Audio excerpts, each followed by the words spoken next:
Fala pessoal, beleza? Eu sou o Fábio, sejam muito bem-vindos ao canal de Resenhas dos Perdidos no Tempo, onde a gente bate papo e troca ideias sobre quadrinhos, RPG e assuntos relacionados. Então, se você curte tudo isso, se liga aí que a resenha de hoje já vai começar e o papo é sobre RPG. Hoje a gente vai dar continuidade à nossa exploração aqui do Cultos Inomináveis. Quem tá ligado no movimento, quem já tá inscrito no canal, sabe que a gente está destrinchando aqui o livro capítulo a capítulo, separando informações do lore, do sistema, tudo que foi interessante para vocês terem uma ideia geral de como é que funciona o jogo, beleza? Quem tá chegando agora, pode se socorrer aqui da nossa playlist exclusiva do Cultos Inomináveis, que concentra todos os nossos vídeos sobre o assunto. Então, se você quer perder a sanidade junto com a gente, o material tá todo aqui, beleza?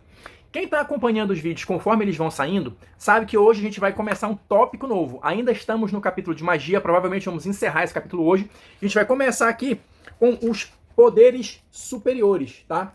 No vídeo passado a gente comentou um pouquinho de como é que funciona a estrutura da magia e falamos das habilidades, né, das habilidades arcanas. E qual é a diferença dos poderes superiores para as habilidades arcanas? Segundo o livro coloca aqui pra gente, os poderes superiores, como o próprio nome já indica, eles são algo muito mais poderoso, com uma capacidade muito maior de destruição ou de efeitos do que as habilidades arcanas. Claro que isso vem com um preço, né? Então, pra gente começar aqui a entender mais ou menos como é que funciona, eu vou ler um trechinho aqui pra vocês, olha só. Há poderes maiores do que os cobertos pelas habilidades arcanas, que a gente viu no vídeo passado.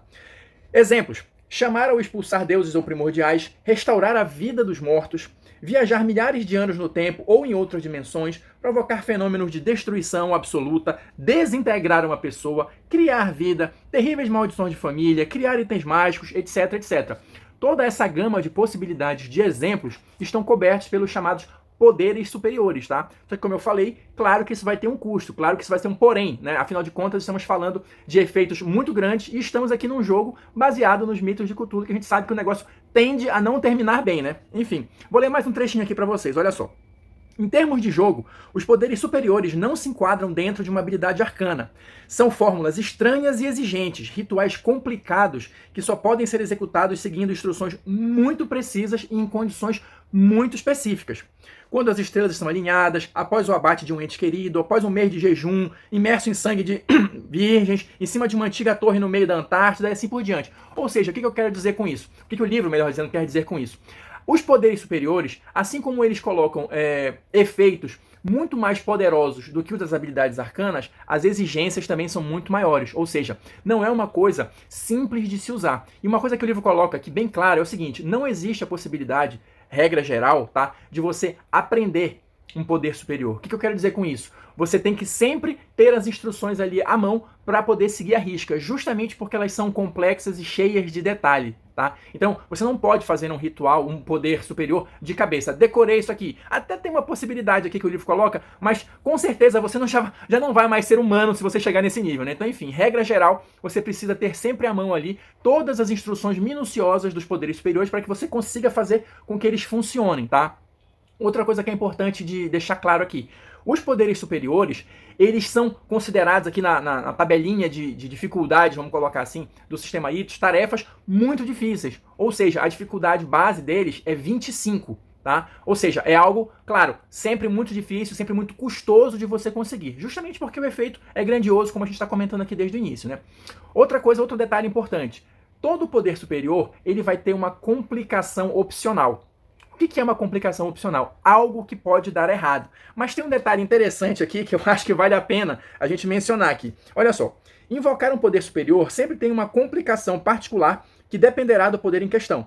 Um exemplo disso poderia ser brincar com poderes que não entende, que o mestre do jogo poderia ativar se sentisse especialmente malicioso. Claro que isso vai rolar, né? Você tá brincando com fogo, tem que sair chamuscado. Mas assim, brincadeiras à parte, o que é a complicação? É um aspecto, né, que a gente já comentou aqui em diversos vídeos, aspectos é uma das mecânicas centrais. Então, você, como narrador, pode ativar esse aspecto para complicar a execução do ritual, né, para invocar um poder superior desse. O que, na minha opinião, de fato faz bastante sentido, porque assim, é algo, literalmente, você está brincando com fogo ali, é uma coisa que é imprevisível, tem muitas chances de dar errado, então para dar o peso necessário disso numa sessão de jogo, eu acho muito válido você colocar aí a possibilidade de uma dessas complicações acontecerem. Para a gente avançar aqui um pouquinho, essa questão das complicações e da dificuldade ser muito difícil não são os únicos desdobramentos mecânicos que a gente vai ter aqui em relação aos poderes superiores. Porque olha só, se no vídeo passado que a gente comentou as habilidades arcanas, lá já existia a possibilidade de você perder pontos de estabilidade, né, começar a ficar meio maluco e tal, imagina realizando um ritual para invocar poderes superiores, né? Então aqui a gente também vai ter essas mecânicas. Aqui é uma parte que a leitura simples já dá uma ideia geral, mas só para marcar para vocês como é que funciona mais ou menos. Se você está realizando um ritual desses, né, e é bem sucedido, ainda assim você tem uma chance de perder pontos de estabilidade, tá? Se você está presenciando a execução de um ritual desse bem sucedido, você também tem uma chance de perder alguns pontos de estabilidade. Se você está presenciando um ritual que deu errado, obviamente você também tem uma chance maior de perder esses pontos de estabilidade, né? A coisa vai ficando cada vez mais complicada, né? Mas como é que funciona? Ainda tem mais um detalhe. Se dependendo do ritual, né? Cada um tem um tipo diferente, uma maneira diferente de executar, essa própria preparação, esses atos preparatórios, antes de você de fato começar a executar o ritual, também podem gerar algum tipo de perda de estabilidade. Isso aí vai variar de acordo com o poder superior, vai estar na descrição do respectivo poder, beleza? Mas tem um outro detalhe interessante. Se você falhar no resultado, simplesmente falhar, se você simplesmente falhar, você perdeu tempo e pode ter perdido aí alguns pontos de estabilidade, beleza? Fique feliz com isso, tá? Uma falha simples, porque se você tiver um erro crítico, uma falha crítica, algo ruim e inesperado vai acontecer. E isso vai ficar ao critério do seu queridíssimo amigo, o mestre, o narrador. Vou ler um trechinho aqui para vocês, olha só. Vamos lá. Se você tirar um erro crítico na rolagem, algo realmente ruim e inesperado pode acontecer. Por exemplo, os cultistas teriam ofendido com seus pedidos entidades iradas ou terem libertado um poder que não conseguiram controlar, e fica a critério do mestre decidir qual é exatamente o erro crítico de acordo com o poder superior em questão. Mas provavelmente, preste atenção, se liga aí no detalhe, provavelmente é algo que finda a vida, tá? Fique esperto. Ou pelo menos a sanidade dos participantes do ritual e de qualquer testemunha, tá?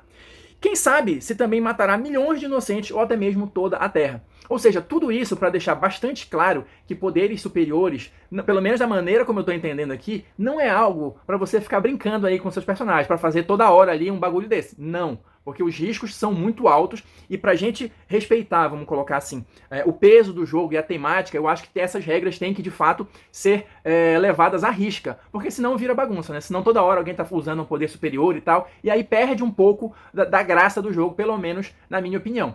Existe ainda uma outra possibilidade pra gente encerrar aqui de falar de poderes superiores e avançar no capítulo, que é de você realizar esses poderes através de um ritual compartilhado, ou seja, com várias pessoas. Como é que vai funcionar isso? Com vários cultistas. Como é que vai funcionar? Cada um faz os seus testes e só precisa que um deles seja bem sucedido para que o ritual seja completado com sucesso. Agora tem o outro lado da moeda, né? Se alguém falhar criticamente, pode ser só um desgraçado que falhou, não interessa. Tudo vai abaixo e aí as regras que eu acabei de mencionar, né, da falha crítica entram em ação. E aí, vocês vão querer arriscar? Só a título de ilustração, olha aqui, depois a gente vai ter várias páginas, olha, com exemplos de poderes superiores. Aqui vai ter uma grande descrição de cada um deles, todos os testes envolvidos na preparação e tal, e as benditas complicações aqui no final, tá? Ou seja, aqueles aspectos que o narrador pode usar para complicar a sua vida caso você se dê mal nos testes, né? Então, enfim, só para exemplificar aqui, vou pegar uma duplicação, que você meio que tipo cria um clone, uma duplicata sua ou de alguém, alguma coisa assim. Complicação. Uma cópia nunca é exatamente como o original, né? É aquele pequeno aviso, bicho, vai dar ruim, cuidado e tal, enfim. Invocar Rastur. Complicação. Pronunciar seu nome traz destruição, né? Evocar Azatoth. Olha, Azatoth que é aquele mais poderoso. Todas as versões do ritual, né, parecem estar censuradas ou criptografadas, ou seja, é mais difícil de você fazer. Ou seja, cada um desses poderes superiores, que está descrito aqui no livro, vai ter as suas próprias regras, a sua própria preparação e a sua complicação para o mestre usar ali no momento adequado para você deixar de ser besta e querer brincar com fogo. Avançando aqui no capítulo, a gente vai ter aqui a seção dos objetos com poder. O que significa isso? É aquela ideia básica de você ter um talismã, um artefato, alguma coisa imbuída de poderes sobrenaturais, né? Aqui no caso do Cultos Nomináveis, sempre vinculados com alguma entidade do mitos, né? Dos mitos de Cthulhu. Como é que vai funcionar isso em termos de jogo? Cada objeto desse vai ter provavelmente, né, um nome, né, vai ter uma habilidade arcana e um ou dois aspectos vinculados a eles. Aspectos, sempre lembrando, é aquela mecânica do jogo que a gente já comentou em vídeos anteriores, tá? E como é que vai funcionar isso em termos práticos, tá? O jogador, ele pode usar, o jogador que está de posse de algum desses objetos com poderes, ele vai usar as habilidades arcanas, né, ou a habilidade arcana do objeto para fazer o teste. Ou seja, se aquele objeto tem uma habilidade arcana que o meu personagem não possui, se eu estou de posse dele, eu posso utilizar aquela habilidade arcana. Claro, óbvio, evidente que isso vai vir com preço, tá? Não é assim tão simples. Dá uma grande vantagem no jogo? Dá, beleza. Mas o que o livro nos conta aqui sobre os objetos com poder? Geralmente, eles podem causar vício, né, em quem os possui, é aquele negócio que ele vai começando a te tentar, a te seduzir, pode gerar paranoia e, de fato, dependendo aí do objeto, existe a possibilidade dele se comunicar de alguma forma com o jogador, seja através de visões, sentimentos, vozes na sua cabeça, né, enfim, e ele atua como uma espécie de parasita. Ou seja, tudo que te dá alguma vantagem aqui nos cultos inomináveis, certamente tem a grande possibilidade de te trazer algum tipo de prejuízo, né? Alguma complicação que pode ser até sobrenatural. Alguns objetos mais poderosos podem causar transformações, mudanças de hábito, conforme você vai usando, né? É aquele negócio ali, uso contínuo vai gerando essas consequências.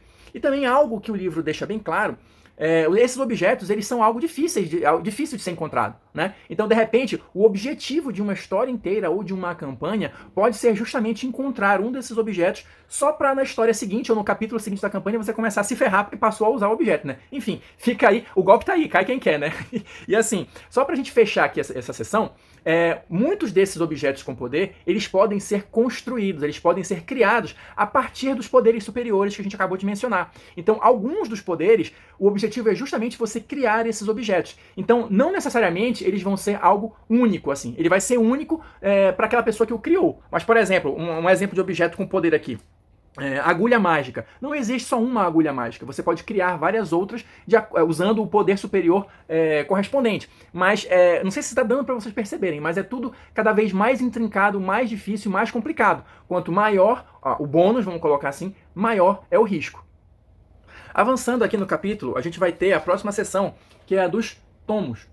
E os tomos, como a gente já imagina, né, são aqueles repositórios de conhecimento arcano, livros antigos, pergaminhos, alfarrábios e tudo mais.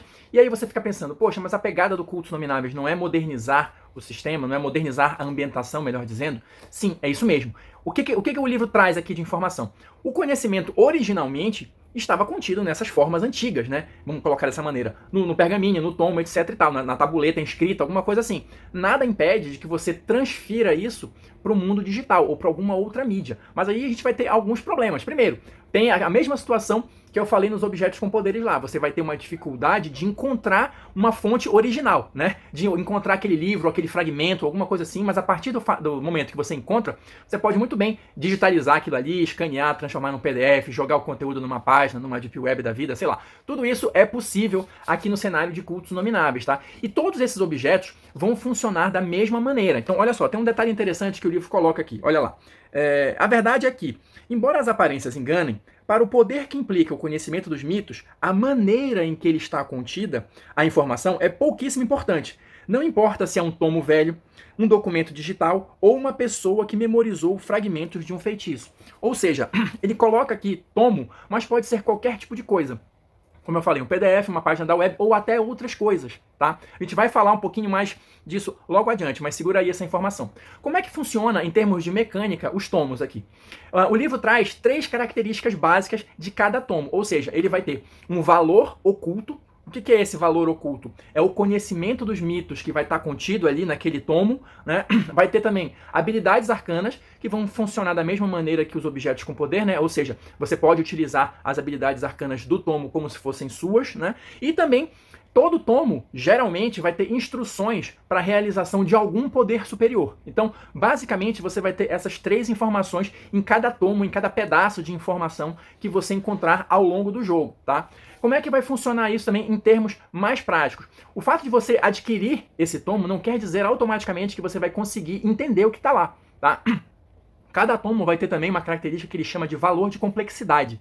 É a dificuldade que você vai ter para usar. Porque, pensa bem, a gente está ali pegando um livro de, sei lá, séculos atrás. Não necessariamente vai ter um índice, não necessariamente a forma como aquilo ali está escrito é facilmente inteligível para a gente. Tem a questão da caligrafia, tem a questão da organização. Às vezes é um diário que as informações estão escondidas ali pelo meio. Ou seja, não é uma leitura fácil, não é uma leitura simples, tá? Então, para simbolizar isso, existe essa questão do valor de complexidade. Tem todas as informações aqui, todos os tipos de testezinhos que você vai ter que fazer para conseguir decifrar um livro. Pode levar horas, pode levar dias, pode levar até muito mais tempo, tá? Seguindo adiante, o livro vai trazer vários exemplos, né, de tomos aqui, com todas essas informações que eu estou contando para vocês. Então tem páginas e páginas de diferentes possibilidades de tomos, olha, inclusive Deep Web, como é que funciona isso mais ou menos, ou seja, vários exemplos para você já ir pensando ou qual livro você vai usar ou como criar o seu próprio tomo. Você tem essa possibilidade? Tem uma seção aqui, olha, chamada Outros Tomos, que vai servir justamente para isso. Aqui vai ter um passo a passo que é muito completo e muito legal assim de ler, se você quiser criar outros tomos, outros tipos de fontes de informação. E aqui que eu retomo aquele negócio que não necessariamente precisa ser um livro e não necessariamente precisa ser um arquivo digital também, tá? Da maneira como os tomos são encarados aqui no Cultos Nomináveis, você pode esconder pistas a respeito dos mitos ou conhecimentos, fragmentos de conhecimentos sobre os mitos em qualquer tipo de coisa. Num disco, numa escultura, numa série de quadros, num poema, né? Enfim, uma série de possibilidades que o livro vai te mostrando aqui ao longo das páginas para você ir destravando a sua mente e encontrando novas maneiras de apresentar o conteúdo para os seus jogadores. Então é isso, pessoal. Eu vou ficando por aqui. Ainda tem um pedacinho para terminar esse capítulo, que é justamente a questão da degeneração. Eu pretendia falar nesse vídeo ainda, mas como é um ponto que eu quero dar uma certa atenção, eu vou gravar um próximo vídeo, provavelmente um pouquinho mais curto, mas para a gente dar a devida atenção para essa mecânica da degeneração, beleza? Então, quem assistiu até agora, muito obrigado. Deixa aí seu like, seu dislike, seus comentários, que sempre são importantes para a gente continuar trocando ideia. E digam aí o que vocês estão achando aí dos perigos e dos bônus aí do sistema de magias aqui do Cultos Nomináveis, beleza? Então, vou encerrando o vídeo por aqui e a gente se encontra na próxima resenha.